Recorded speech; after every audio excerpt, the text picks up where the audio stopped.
Hello అండి, నా స్టైల్లో జీరా రైస్ అండ్ దాల్ తడ్కా ఎలా చేయాలో చూపిస్తాను. దాల్ తడ్కా అంటే ఏం లేదండి, పప్పు తాలింపు.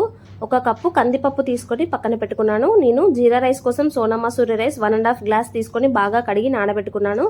తర్వాత పప్పు కూడా బాగా కడిగి ఒక కప్పు కందిపప్పుకు 2 కప్పుల వాటర్ పోసుకొని దాంట్లో ఉప్పు, పచ్చిమిర్చి, పసుపు కూడా వేసుకొని ఒక హాఫ్ అన్ అవర్ పక్కన పెట్టుకున్నాను. తర్వాత జీరా రైస్ కోసం ఆయిల్లో ఉల్లిగడ్డ, పచ్చిమిర్చి, జీలకర్ర, బిర్యానీ స్పైసెస్ వేసుకొని బాగా వేయించుకోవాలి.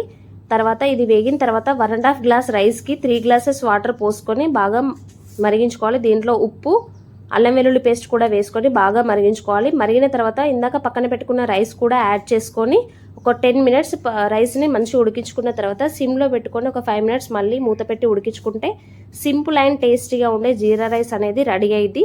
తర్వాత మనం ఇందాక పక్కన పెట్టుకున్న పప్పు ఉంది కదా, దాంట్లో కొంచెం ఆయిల్ కూడా యాడ్ చేసుకొని ఒక 3-4 విజిల్స్ వచ్చే వరకు పప్పును ఉడికించుకోవాలి. పప్పు అనేది మెత్తగా ఉడకాలి. మరీ మెత్తగా కాకుండా పప్పు, మరీ గట్టిగా కాకుండా చూస్తే పప్పులా కనిపించాలి, కానీ ముట్టుకుంటే మాత్రం స్మాష్ అయిపోవాలి మెత్తగా. పప్పు గుత్తితో ఇలా స్మాష్ చేసుకొని ఒక నిమ్మకాయ సైజ్ అంతా చింతపండు రసం కూడా వేసుకోవాలి. తర్వాత తాలింపు అండి, దీనికి మెయిన్ ఇంపార్టెంటే తాలింపు. నెయ్యితో తాలింపు వేసుకోవాలి. నెయ్యి వేసుకొని పోపు గింజలు, ఎల్లిగడ్డ, పచ్చిమిర్చి, ఎండుమిర్చి, కరివేపాకు కూడా వేసుకొని వేయించుకొని కొద్దిగా పసుపు వేసి ఇందాక పక్కన పెట్టుకున్న పప్పు అంతా దీంట్లో వేసుకోవాలి. దీనికి మీ వాటర్ కన్సిస్టెన్సీ అనేది మీ టేస్ట్కి తగ్గట్టుగా వాటర్ వేసుకొని కన్సిస్టెన్సీ చూసుకుంటూ వేసుకోవాలి. బాగా లూజ్గా కాకుండా బాగా గట్టిగా కాకుండా వేసుకోవాలి.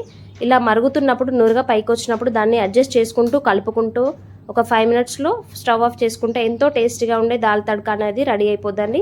ఈ వీడియో కనుక మీకు నచ్చినట్టయితే లైక్ చేసి, షేర్ చేసి, సబ్స్క్రైబ్ చేసుకోండి.